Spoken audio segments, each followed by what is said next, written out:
Welcome, welcome. I'm super excited about this.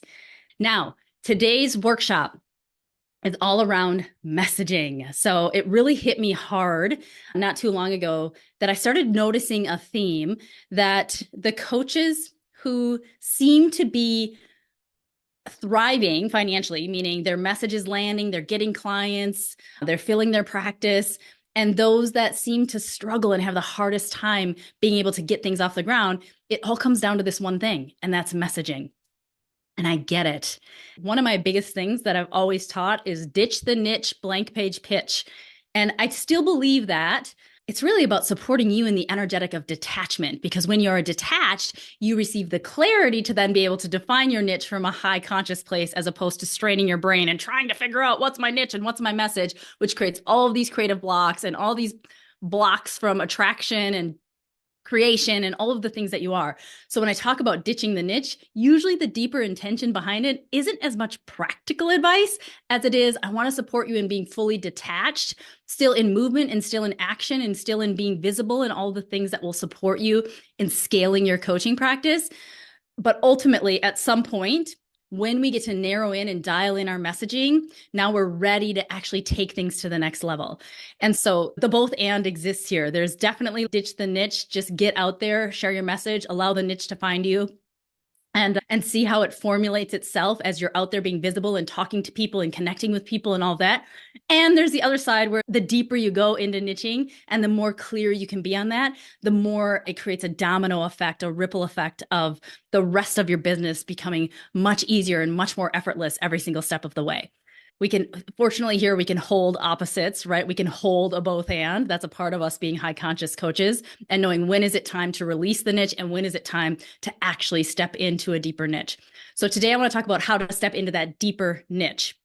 Now, everything that I'm sharing with you, again, I'm just going to say, if it starts sucking you into, I got to strain my brain, I got to figure this out, I can't move forward unless I figure this out, then I want you to go back to my first piece of advice: ditch the niche and just show up and just speak and share your genius and share your gifts and see what continues to now come in that you can refine based on what I'm teaching today. Okay, so can we all agree on that? We can have it go both ways, and you can have a successful kickstart if you're just starting your business or if you're less than that 5K a month using both ways. But if you're definitely starting to move along the line here, and you're ready to narrow in even further, this messaging workshop is going to be great for coaches who are already creating consistent 5K plus months, coaches that are at six figures, coaches that are at multiple six figures. If there's one thing I've refined in my business over and over again that there is never any arrival at, it's my messaging. And I'm always testing new messaging. I'm always creating new experiments around messaging. So that's what we're going to be talking about today. Messaging is your linchpin. Messaging is the domino that drops all the rest of the dominoes. When we miss the mark on this, no matter what strategy you deploy in your business, from a marketing, sales, lead gen, any of the umpteen million Facebook ads that cross your feed, they will not work. They will not work without this. And so this is probably the missing piece that I see a lot of coaches get the cart before the horse, and they start deploying all these strategies and all of these things that sound really awesome, and they've got amazing testimonials and it works so good for so many people. But if we don't have the message locked in, it just isn't going to work. And then we wonder, what are we doing wrong? And we start getting self-doubts and all these blocks start coming up, and you're just missing this one piece. And once this one piece is clear, then the rest can start to fall into place with all those other strategies that are super attractive that were happening across. So let's get started. First and foremost, this might be a little bit of a heartbreaker. Nobody is buying coaching. One of the biggest mistakes that I see coaches make over and over again is they spend a lot of time trying to educate their audience through their marketing efforts about what coaching is, what the benefits of coaching are, why coaching is a better fit for getting results and accomplishing goals than other modalities. A lot of time educating. And in marketing, there's not time for education. That happens further down the path. In marketing, we have a split second for our message to either be like, yep, I'm intrigued, or nope, not interested. And so anytime that we have to start explaining something, this is what coaching is, and you come up with your own answers, and you're going to feel so peaceful and fulfilled at the end of all of it. And they're already gone. Like, they're gone. They didn't see it. It didn't speak to them in any way, shape, or form. So nobody's buying coaching. So let's stop selling coaching, because when you are trying to sell coaching, you are trying to educate on the benefit of coaching as opposed to the benefit that is possible for the person you are talking to. We are trying to sell a process instead of sell the benefit that the person you are talking to actually cares about. And so if you're catching yourself like, but I need to make sure they understand what coaching is, and I'm going to show them the power of coaching. And I actually have a little beef. And I got to say this very transparently. I haven't read the whole Prosperous Coach book. I understand the premise of it. What I love about the Prosperous Coach is that he really speaks into one of the powers that I talk about, which is the power of giving, the power of service. When we're coming from service, the incredible magical things that can happen. That's awesome. I love all of that. Now, what I don't love about it is the idea of giving 2-hour coaching sessions. And I don't know if he teaches it this way or if I just hear a lot of coaches interpreting it this way, but there's a weird little intention in this. And again, it might not even be how he teaches it. He could be teaching it as a pure joy of giving service sort of thing. But what I hear from many coaches when I ask them, how are you getting leads, or how are you nurturing leads, or how are you doing your sales calls, is they'll say, I'm doing the Prosperous Coach. So basically, I'm giving people a taste of coaching, because once they taste it, then they'll want it. Do you hear the intention in that? It's, I'm going to prove to people the power of coaching so that they now buy into coaching. And then if they buy into coaching, they'll buy into coaching for them. Do you know how many steps that takes to try and prove or teach people the power of coaching, even by delivering coaching? Now we're selling coaching instead of selling what the person actually wants to receive. And so the deeper intention is like, one, there's attachment in it. So it's not actually the power of giving or the power of service. And two, it's focused on the process instead of the results that the process can create for your potential clients. And yes, while that coaching conversation is super impactful, the other thing that ends up happening when we're doing 2-hour coaching sessions is a lot of time we're providing a powerful band-aid for people. They leave that session. I actually had a client, she just said, I had 3 discovery calls and they all said it was awesome. They took away so much from it. She goes, but none of them became a client. And I was like, yeah, they felt so good after the session. Why the heck would they need anything else from you? You just temporarily solved their challenges. So of course, what do they have to invest in? They feel good. I got this. When we give too much away in a sales conversation, now I'm going into sales instead of messaging, but this is driving home a little bit further from the Prosperous Coach stuff and maybe the misinterpretation, or maybe I don't know how it's taught, because again, complete transparency, I haven't read it. I've never been called to that process, probably for this exact reason. Is when we give too much away in a sales conversation, we give somebody a quick fix. And that quick fix feels really good, but we literally just delved out a load of level 3 energy, or those of you that aren't familiar with the levels of consciousness, we just delved out some maintenance. Here, this will hold you over. You feeling good right now? Awesome. It's like the little snack to tie you over before dinner, and then you're not hungry for dinner anymore. That's exactly what happens. My kids come home every day after practice. They are starving, and they're like, I'm just going to have a snack to hold me over. And then we serve dinner, and they can't eat a bite of it because they just ate everything for the snack. So when we're giving all this stuff away in a sales conversation, and then we're wondering why people aren't becoming clients, this is why. They're full. You filled them up with a temporary solution when you know it, which is actually a complete disservice, because when you know as the coach that the long-term sustainable solution, there is no quick fix, that we are literally rewiring consciousness. We are rewiring how people see the world in order to receive and achieve the results that they really want to get. That doesn't happen in one conversation. Even if it is a 2 or 3 hour conversation, is taught in the Prosperous Coach. So that's the first thing I want to say is nobody's buying coaching. Anytime you catch yourself trying to convince people about the power of coaching, trying to prove anything about coaching, trying to educate people about coaching, you've already lost them. Your marketing message is not going to land because you are not actually focusing on them. You're not focusing on the person in front of you. You're not focusing on the actual end game goal of what coaching can create for them in their life. You're focused on the process. The other thing, when you think about nobody buying coaching, this actually hit me very early on in my own practice. The minute I was certified, I knew my goal was to leave my job. I wanted to coach full time. Love coaching, believe in coaching. That was it. Everybody in this group is a coach. And so we know the power of coaching and we believe in the power of coaching. But it shocked me to realize that even though I knew the power of coaching, and even though I believed in the power of coaching, when I went to hire my first coach, I also knew I wanted a mentor and a coach. I wanted somebody who was going to tell me what I had to do in order to replace my job income with a coaching practice income. I actually wanted a mentor. And what I hear, I just had this happen. Another client, she's, oh my goodness, like this person just did not understand what coaching is. And I can't help him see that this is what he needs. And so she got into the trying to sell coaching as opposed to listening to what he was actually asking for. And so she's, gosh, what am I doing wrong in sales? And I said, you know what? You have the answer. I'm sure you'll figure it out. You are powerful, inspirational. You got this. What is it you think might be holding you back from this sales conversation? What do you think's getting in the way of being able to close this sale? How do you think that felt for her? I was using my coaching skills. I was acknowledging, validating, celebrating, asking empowering questions. I did all that to show her that's not what she's actually looking for. And just like the client that she was just trying to talk into buying into coaching as a process wasn't looking for that either. What she wanted from me was, tell me what to do. Tell me what to do. Tell me how to do it. Tell me how I can improve my sales process. So this is another interesting thing for those of us who have been through coach training. And I just want to, sometimes we get really black and white in our thinking and we're like major rule followers. I'm with you. I'll raise my hand. Jaywalking makes me nervous. I wait till the light turns green. I don't want to break any rules or laws on so many levels. And then when it comes to marketing and selling, I like to break all the rules. But there are certain things where I'm like, if you just tell me how to do it the right way, I'm going to do it the right way. I'm not going to raise a ruckus, right? I'm a rule follower.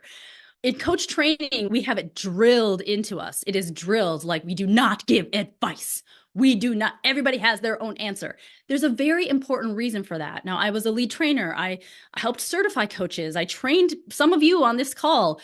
And so I get the training, and that training's intention is to help you become a phenomenal coach. And it's to undo the learning that is innate inside of us, which is to not listen and just give people advice and just make it all about us. So all of that training was just to undo learning that is ingrained in us so that we could learn how to be a present, open, detached, masterful coach.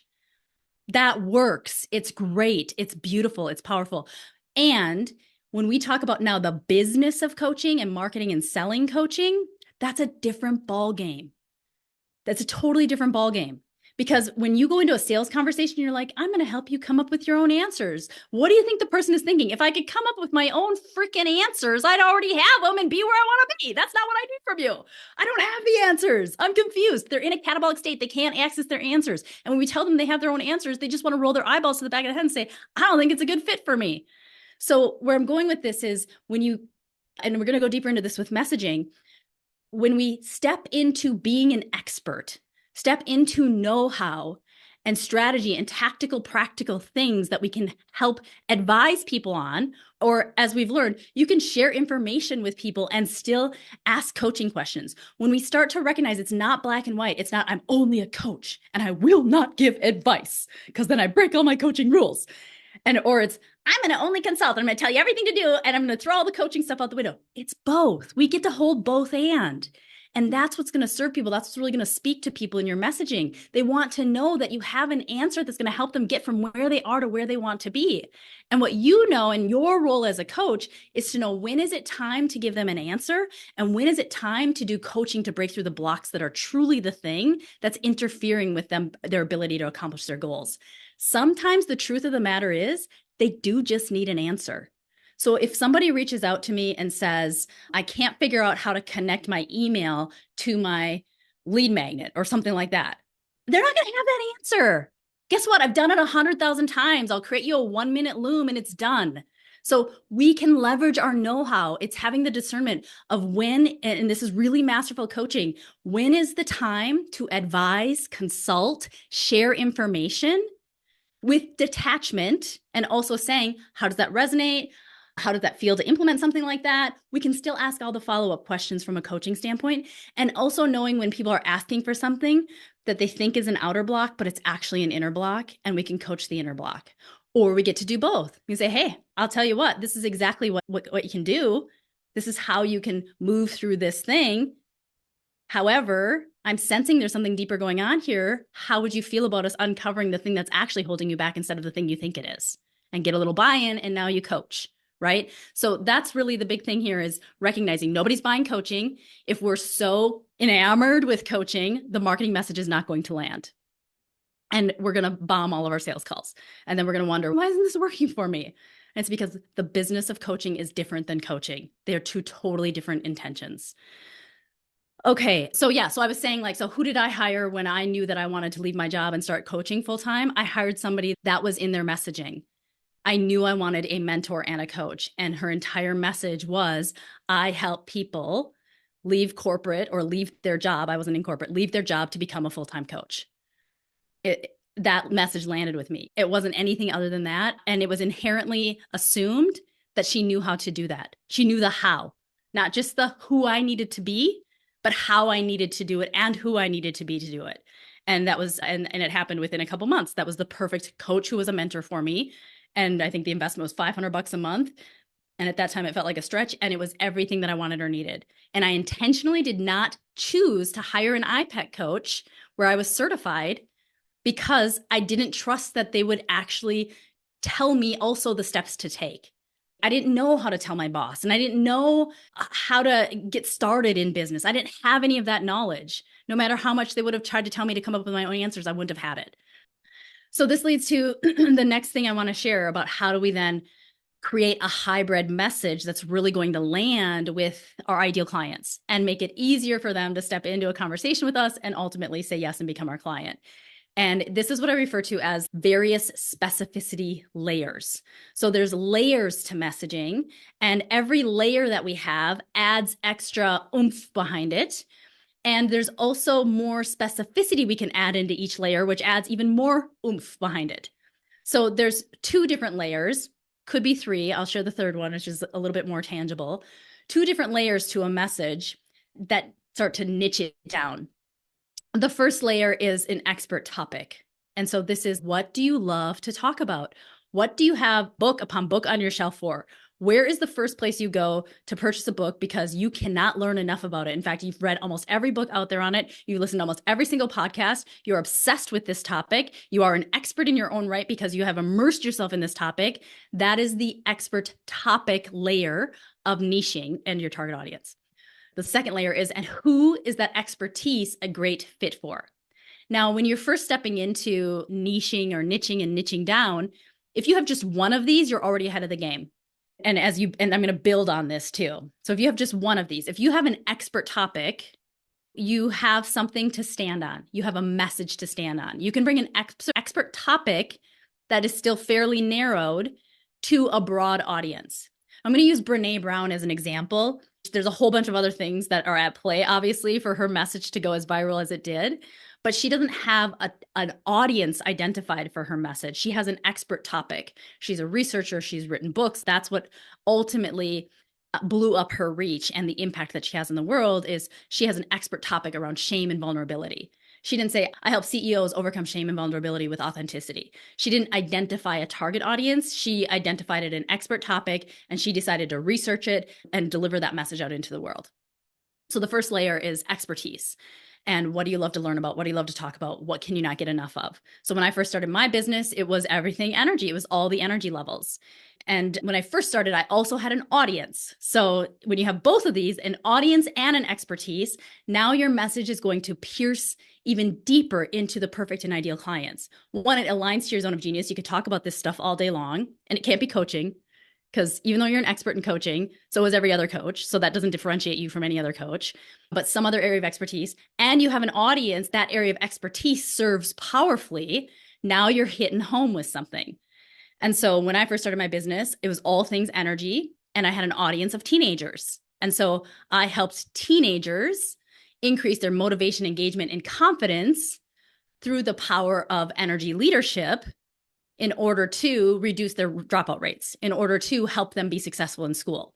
So that was my pitch, and that was how I secured a lot of funding and partners and ultimately launched my business the first go around. Now, when I left that work, I didn't really have a leg to stand on. I had been in youth work my entire career, but I knew I still had expertise and energy. And so I didn't have a target audience when I went into my second version of my coaching practice. I had my expertise, but not an audience. So what I would do then is I would stand on my expertise and I would blank page pitch to the audience that I was in front of. So what I mean is I would be a chameleon in the audience and locked in on my identity as an expert in this topic. And I would just adapt my expertise to meet the audience that I was in front of. I would imagine much like Brene Brown does when she's speaking at certain audiences. She's adapting her message, her expertise to match real situations and scenarios for that audience. So I didn't have both when I started the next thing. I had this and I stood on it, and that was my message. And then I would pull in, I'd usually try to do a look around the room, or I would do enough networking on the front end to see who was in the room. And I would just blank page pitch the rest of it. So a lot of networking events that I went to, there was a certain networking event that I always went to was a lot of direct sellers and network marketers. So my elevator pitch and my message would be something along the lines of, I help direct sellers and networkers recruit more people for their downline, leveraging the power of energy and consciousness. Most of them have all the skills and strategies, but they're still not having the success they want. And this is the missing piece. Right? I just had to know something about the audience. And that's actually where my business blew up to 6 figures first. I was going to all these events, all these direct sellers, network marketers. I had no experience in direct selling and network marketing, very little. I wasn't successful at it. I thought I wanted a pink Cadillac when I was 18 and joined Mary Kay. And I don't think I sold a lick of makeup to anybody other than my kits that I had to get rid of to my friends and family. And I just gave them away. Anyways, I didn't know anything about it. And all of a sudden now I'm coaching sales directors for Mary Kay. And what was really cool about that niche was that they're in the referral business. So when I got one Mary Kay sales director, she referred 6 other Mary Kay sales directors, and my business reached 6 figures coaching, mentoring, supporting direct sellers and network marketers, even though I had no expertise in direct selling and network marketing. My topic alone was enough to stand on to build a 6-figure business. Okay, so those are the specificity layers. And then now, obviously, now I have the specificity for audience and topic coaches who want to scale their businesses to 6 figures and beyond, multiple 6 figures, and even 7 figures. So now the specificity layers. So there's 2 things to be specific about, but each of those things can go even deeper. So I'm just going to share some examples. The topic might be, I'm an expert in transition, but we can go deeper. I'm an expert in career transition. Or we could go deeper. I'm an expert in career transitions where people are going into a brand new field. Or I'm an expert in career transitions where people are staying in the same field but choosing a new company. It goes deeper and deeper. So this is when we talk about, and the deeper you go, the more you stand out because you're a specialist and not a generalist. Now, the trick with this, when I say this, go deeper and deeper, if you're leveraging all your organic audience, and this is another piece too, I always say, just first and foremost, create your message for where your audience is. Because generating leads and finding new traffic is probably the biggest bottleneck in business, and it takes the most skill, and there's the biggest learning curve. When we start talking about going into paid advertising, or we start talking about leveraging sending 100 friend requests a day, there's just a lot when it comes to that. So if you're in a state right now, it's like, where's already your largest audience, that you can craft a message that matches your expertise to the existing audience that you have. That's going to kick you right out of the gate for those of you that are making less than $5,000 a month. So that's the topic. So we might say I'm a salary negotiation expert. And if we've got an audience too, I'm a salary negotiation expert for CEOs. I'm a salary negotiation. I don't know this stuff. This isn't my niche, but I'm just throwing out different examples for you. The deeper you go, the more practical it is, the more tangible it is, the more your audience can sink their teeth into it, the more it's going to resonate with them. The more they're going to be like, you're my person. You're the one who can help me with the exact thing that I want help with right now. You're going to stand out against all of the generic career coaches when you choose your expert topic. And then the referrals come in and everything just gets totally dialed in. So the third specificity layer, if you really want to drive it home, this one makes many coaches uncomfortable, but this is just the reality of selling what people want to buy. There are 3 big hot buttons where people are ready and willing to spend money around the problems or the desires that they have around these 3 hot buttons. Money, relationships, and health. Those are our 3 hot buttons. Those are the things, no matter how high conscious you are, your audience is, these are the things. And if you watch your own buying behavior, if you look at what you're investing, especially high ticket into, and why you're investing high ticket, it usually comes down to one of those 3 things. So when you connect a topic with an audience, with one of these hot buttons, it's pretty much lights out. You have a very magnetic message. And I'm just talking practically, I'm talking from the 100% human lens. But then when you pour your energy behind it, your belief, your knowing, your confidence, your vision, your possibility, your creativity, your authenticity. So when you combine the 100% spiritual being side of it, the high frequency energetic, with these three things from a practical messaging standpoint, magnetism all the way through. It's hitting people holographically. There's an intuitive pull that they may or may not even know is happening through the energetics. There's an emotional pull between the energetics and the practical. And then there's the logical pull from the practical. It hits all three. So when you incorporate these three things, a hot button, a topic, and an audience, with your energy being all in, fully behind it, it's like a magnetic force field. It hits people holographically so that anything that pops up for them, they're like, I don't know about that. Logically, they're like, just makes sense. Emotionally, they're like, that's really exciting. Intuitively, like, it just feels right. It's done. It's done when we can master that part of messaging. So the other piece is time frame. So if we can add a little bit of more of an urgency behind the results that people are wanting to receive and achieve, and if we can play with time frame a little bit about possibility for them, then that is another little extra oomph behind our messaging. I don't love that one though. Okay, good stuff. The next truth bitch slap, aside from nobody's buying coaching. So most coaches are also relaying, so we know benefits, the benefits that come from the work that we're doing with our clients are the things that sell coaching, the emotionally charged benefits. Most coaches are listing benefits like, and I made a list here: peace, confidence, purpose, self-mastery, fulfillment, success, authenticity, empowerment, finding your true self, breaking through blocks, find your greatness, abundance, love yourself, feel passionate. They're so lovely. They're so beautiful. They're so nice that people, they feel warm and fuzzy. They come across your message and they're like, oh, yes, that's so expansive. That's so nice. That's very nice. And then you get messages from people and they're like, your work must be so rewarding. That's so cool that you do such impactful work. And they're just like in your cozy corner with you, but they sure as heck are not saying, can I pay you? Will you help me with that? And so, yes, these are our coachy words that something happens to us when we become coaches. We stop being humans. We're like little butterflies and rainbows just flitting around life everywhere because we're so anabolic. And it's great, but again, it just can't land. And what else is really interesting about this is, those of you that are iPad coaches, we did an exercise in Mod 1, at the end of Mod 1, I don't remember which day, but we did an exercise around strategies versus true goals. And we would say, what is something you want?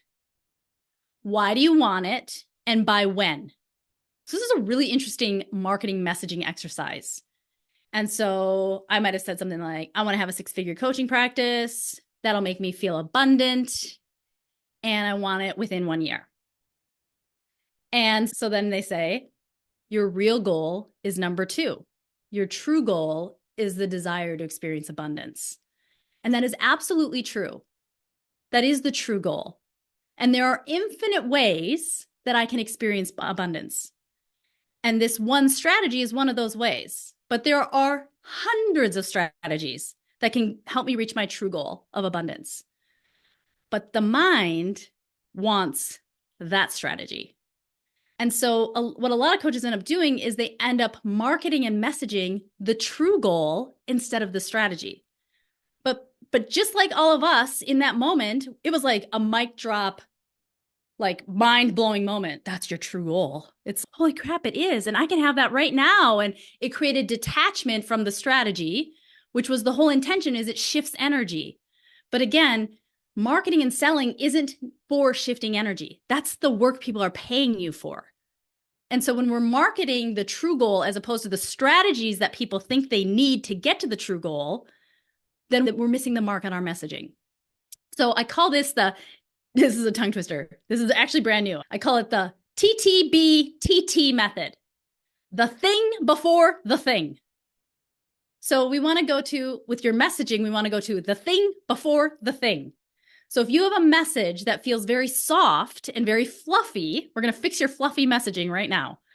If you have a message that feels very soft and very fluffy and you're like, yeah, but this is what they get out of it. And can't they see that's what they really want? And it's like, no, they can't see that. They actually can't, because they're in a catabolic stress reaction and they want a solution and they want it now. And they think that the solution is this. So some marketers will say, sell them what they want, give them what they need. We know as coaches what they need for long-term sustainable growth results and achieving their goals is something totally different than what they think they need. But if we try to convince them that they need something different than they think they need, they're just moving on to find this person that's going to give them what they think they need.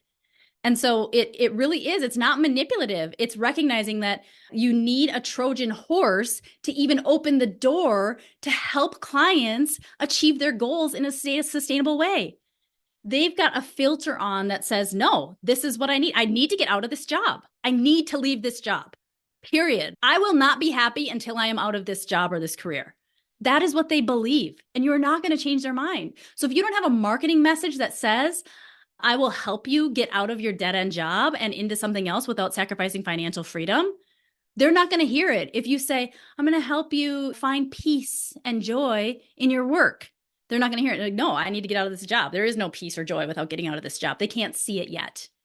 And so that's why when we hear messages like sell them what they want, give them what they need, the only way they'll be able to get out of their job is ultimately to shift their energy to be able to see all the potentials and possibilities and have the courage to take the risks. But that's how we know energy works, is that when we shift into higher levels of energy, we see solutions, we see opportunities, we're able to act on it. However, right now they're in a crisis mode and they can't see that. And if we don't speak into the catabolic stress reaction that they're experiencing, we can't that's the Trojan horse. So we can say that, but this is where it's really interesting for you as a coach, is that when you say something like, I can help you leave that dead-end job, you probably have some stuff. I can't guarantee that. I can't make sure that happens. I can't promise that. I can't make guarantees in coaching. Do you believe in what we do or not? And it makes sense if you're a little bit newer at coaching that there's still maybe some doubt in there. But let's just be really honest that the doubt isn't about that you can't do it. It's that you don't believe in yourself or the process enough to know that it always works no matter what the thing is.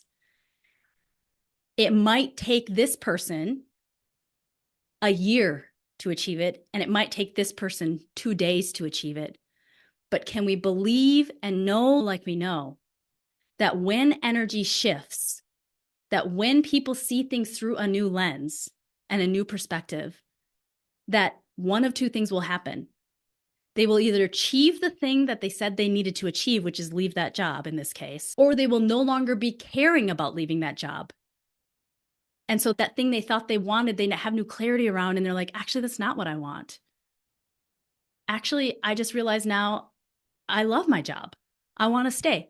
Either way, even if you say I help people leave their dead-end job, either way, they leave the relationship extremely happy and satisfied and like it was the best investment they ever made. The reality is people think they know what they want, but they can't make a conscious choice because they're under stress. So we help them through coaching make conscious choices, and they're happy with the result, even if it wasn't the result that they hired you for.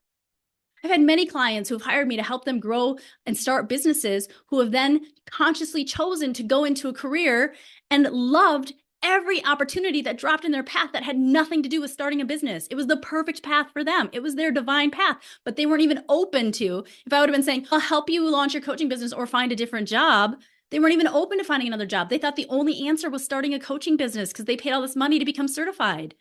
And then we shift all the energy once they're in, and we start the process of hybrid. Here's the advising, here's the consulting, here are the steps that we take in order to grow your coaching business. And then we also are coaching around the blocks that are coming up. And now all of a sudden they're like, you know what?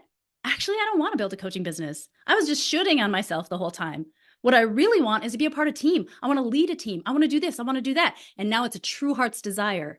And then they manifest and create what they really want as opposed to what they think they want. Do you think that coaching program was a failure because I said I'd help them grow their business? No, they're thrilled. So that's where recognizing that we can create a message and it doesn't mean it's a guarantee. And we have to trust the process, and we have to trust that's when people have their own answers. So they might come in with one plan and agenda, and they might leave with something totally different. But the key thing being is that they're happy with the result, and they're happy with the result they didn't even know they'd be happy with until they went through the program with you. True goals versus strategies. So the thing before the thing is whatever is in your messaging, I want you to ask yourself, what is the thing that they need in order to have that thing? What is the thing that they need in order to have that thing? So they might say, I want peace. What is the thing that they need in order to have peace? Time. What is the thing they need in order to have time? Money. What is the thing they need in order to have money? A better paying job. You're starting to see now we're getting to the egocentric part of the message. So we just need to dial it back, because nobody's saying, I want peace. They're saying, I want money, because they believe the money is going to bring them to the peace. Or they're saying, I want time, because they believe the time is going to bring them to the peace. So when we start pulling back the thing before the thing before the thing, eventually it gets down to, as you keep pulling it back, and this is a great exercise, eventually you'll get down to, your coach hat will start to come back in. Okay, so I want to talk a little bit more about what I just said about the fear of making false promises or inaccurate guarantees. We know it is unethical. You cannot guarantee anything as a coach. And that, I think, scares a lot of coaches off from being bold in their messaging, which is a complete disservice. So here's what I want you to consider. I want you to think about, as you have your ideal audience and topic, or one or the other or both, and hot button established and defined, I want you to imagine the perfect client. I want you to think that, let's just say you work with them for 6 months. And let's say that they completely shift their energy and they're vibing at high levels of consciousness, which means their perspective of the world, their mindset, their emotional kind of body, their intuition, all that stuff's firing. Like they're taking action, they're confident, they're motivated. All that stuff is there. And then I also want you to imagine that they have taken action on every single step that is necessary for them to get from where they are to where they want to be. And so they have done the work. They've done the work. These are the things that as coaches, we have no control over. We have no control over if somebody does the work, if they implement the things that we know as experts will support them in accomplishing their goals. And we have no control over if they choose to break through the blocks that we're coaching them around, or how long that takes for them to break through. We don't have any control over the timeline. We don't have any control over the action. We don't have any control over their shifts in consciousness and how resistant they are to those shifts. What we have control over is showing up, serving powerfully, being present, being a masterful coach, being intuitive, and knowing where that line is. This is my responsibility. I always say, if I showed up and I was fully present and I used intuitive listening and I asked empowering questions and I advised where I knew it would help them move forward and accomplish their goals, if I've done those things, I've done everything in my power. I haven't held anything back. I've done everything in my power from a coaching and expert standpoint, or connected them to the resources that could help them. Everything in my power. And now what's on their plate? Are they moving through the world through their new lens? Are they taking the actions necessary to keep moving forward? Are they staying in communication? Are they asking for support where they need it? That's all on them. And so this responsibility interplay is a really interesting thing as a coach, because most coaches way overtake responsibility for their clients. I still find myself overtaking responsibility for clients.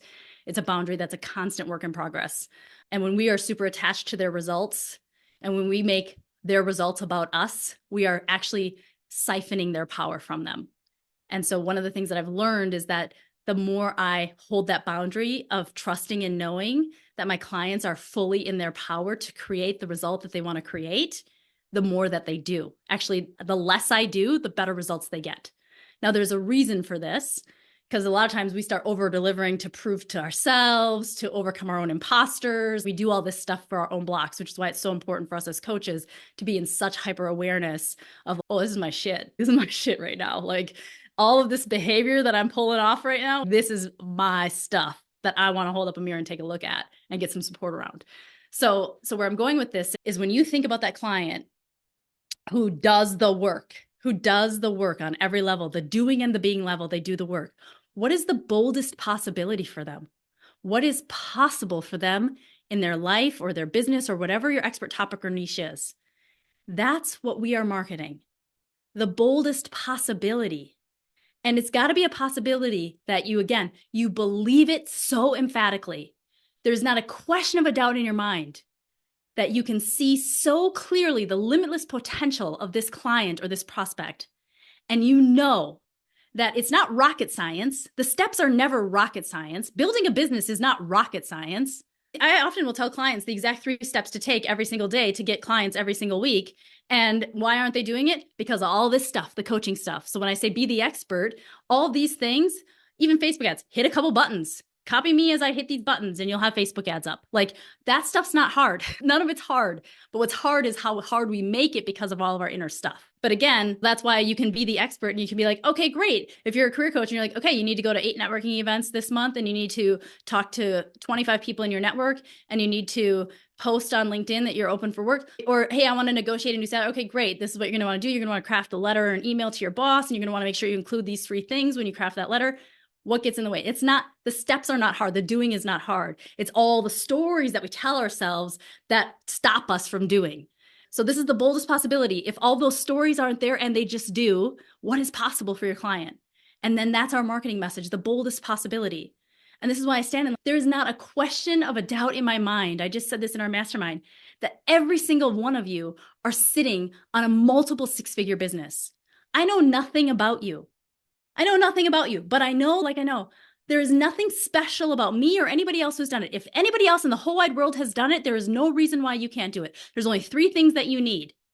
You need the skill set of business.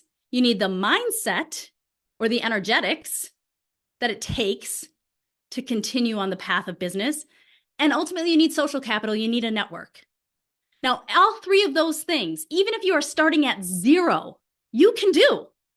It just means that if you have 0 of these things, it might take you a long time, which thank goodness for energetics and mindset, because then that means you have the determination and the commitment to do it. So I'm not saying that this is going to happen overnight for you, because that's the part I don't know. I don't know your audience. I don't know where your energetics are at, and I don't know your skill set. But if you come to me and all 3 of those things are locked in, you'll have everything. You'll reach your goals tomorrow. We just have to tweak and refine a couple little things and you'll hit it tomorrow. If you've got an audience and you've got the energetics and you've got the know-how, 1, you probably don't even need me because it's already done. So this is what I mean by the same is true for your audience. Yes, it's not rocket science. If anybody has ever achieved it before, they can achieve it too.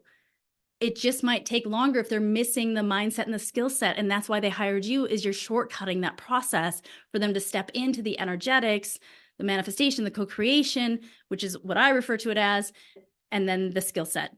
And that's that hybrid practice that you're helping people with, or you're connecting them to the skill set. That's a great strategic partner. So if somebody needs a skill set that you're not an expert in, have a strategic partner and help them connect them to that strategic partner. So that's the bold possibility. It's not a guarantee. I'm not guaranteeing that you will have a 6-figure business by working with me, but I am saying you will have a 6-figure business so long as you do the work. That's different than guarantee. You will have a multiple 6-figure business. Not a question of a doubt in my mind. I know it in every cell of my body. What I don't know is, are you willing to do the work? Are you willing to learn the things you need to learn, adopt the mindset, energetics that are required to pull it off, and build the social capital that you need to do? And if you're willing to do those 3 things, and the faster you shift into that thing, and the faster you learn those things, the faster it comes. And the faster you build that capital, you could build an audience in a month if you wanted to. If you wanted to learn paid advertising, that's what I mean. The speed of it is all up to you. The urgency of it is all up to you. And doing it in alignment and still in harmony with your life, that's all up to you. If you want to hustle your ass, if you want to go slow, I don't care. But if that's what you want, it's yours. And I know it's yours. It's literally right around the corner, depending on you. So be willing to be bold in the possibility for your clients, for your potential clients. You can be bold and transparent. That's also that same boundary around responsibility. Okay, I want to cover one more thing here. And that is, as you're assessing the audience layer, the target audience, this is another thing that, as coaches, we have big hearts. My first niche was disadvantaged youth. We called them opportunity youth, not disadvantaged youth. Kids who are at risk of dropping out in the criminal justice system, low socioeconomic status. And there's a litmus test when you're working with an audience. And it's like I chose to go into an audience where my heart just was and where my experience was. But the reality is that audience, the only way that I could be paid for that work was through grants and strategic partnerships, which was perfectly okay. But it was a grind. It was a grind to do my heart's work. I really wanted to build a nonprofit. I really wanted to do charity work. And that's what I was doing with kids. And the truth of the matter is that at that time, I was in my 30s. I had 2 young kids. I had a lifestyle and a life I wanted to live as well. And so I had a conflict of values. I had this heart-centered work I wanted to do and a strong desire to live a simple, beautiful, luxurious, heaven on earth life and use financial resources to create it. I call it the wealthy minimalist. You know what? It's really freaking expensive to purchase goods that are sustainably and ethically made. It's really expensive to live a minimalist life and not just throw money at cheap stuff. So that was my vision, was I really wanted to create this minimalist, abundant life. And also my heart was over here. And that was a conflict of values. So I chose to leave that work, knowing that this work can also fuel that work, or this work can ultimately lead back to that work if I choose to. So where I'm going with this is there's a litmus test for your audience. And one of the litmus questions is, are they able to afford you? Are they able to pay you for your solution? And if you're somebody that you're financially in a place where you're ready to just give back and be a philanthropist and share your gifts in that way, amazing, awesome. That's part of my vision. But if you aren't, then that might not be the niche right now for you. Then it's time to generate wealth, to circulate wealth, to create life, to nourish your channel. That's my biggest thing about money is like, how can I use money to nourish my channel? How can I use money to eliminate all the static that interferes with my clear connection and channel to my intuition, which serves my clients at the highest level? Right now, I'm exploring having a house manager. How can I eliminate all of the things that are just static to my system so I can be at this pristine environment that allows me to serve and have the capacity to serve many people? And anything that's interfering with that has to be delegated or has to be let go. And I say has to because this is what I mean by circulating money. So where I'm going with this is the litmus test is, can they afford you? And if they can't, do you still want to choose that? And is that really then the greatest impact that you can have? And I always go back to power versus force. And when I say I'm circulating money to nourish myself and to nourish my channel and to nourish the gifts that I'm here to birth out into the world, that takes money to do that, to eat high vibrational food, which, trust me, this is not dialed in yet, for me to immerse myself with beautiful things that remind me of abundance everywhere. To do these things, it takes money. And so power versus force, maps of consciousness, they test that if one person were resonating at the highest level of consciousness, it would counterbalance the catabolic energy of the entire world. Now, we're human. That's never going to happen. But point in case is we really only have one job if we want to make an impact. And it's to elevate our own frequency and vibration. And that ripples out without us seeing. And we just have to be comfortable with unseen impact, because that's the greatest contribution we can make. So while all this charity work over here feels like it could be even more impactful than helping coaches make money, it's actually not true. It's all the same. It's all the same because I'm shifting and raising consciousness, but I actually find it easier to work with coaches and find coaches than to go through all these hurdles to help these kids. I got to deal with the philanthropists and the funders and the nonprofits and the school and their parents and them, and then the probation officers and their social workers and all the other people who are helping these kids. It's very staticky over there to try and create consciousness impact. But over here, I can take on a coach and we can shift consciousness and we can raise that frequency to level 4, level 5, and level 6. And all of a sudden, that just holding that frequency is impacting 200,000 people and we don't even know it. So you can see, you have to just decide if they can't afford it, maybe put that one on hold and find a different one. Maybe some of you that sounds cruel, but if you have all the money in the world, great, awesome, please do. Otherwise, go make all the money in the world so that you can. The second thing in the litmus test is, can you find them? Are they findable? Again, this is that target audience and that expertise. So if it's like a needle in a haystack, they're not following anything. If they're recluses, obviously, that's probably not a good target audience. And the other one is, do they have a pain or desire that they're actively looking for a solution for? And again, that goes back to your expert topic. It goes back to all this messaging stuff we just talked about. So can you find them? Are they able and willing to pay for your services? And do they have a pain or desire that they're actively looking for a solution for? Okay, so we're going to shut down here. I'm trying to be better at managing time because I could just go on and on because this is so fun. Thank you, everybody, for being here. Have an amazing rest of your weekend.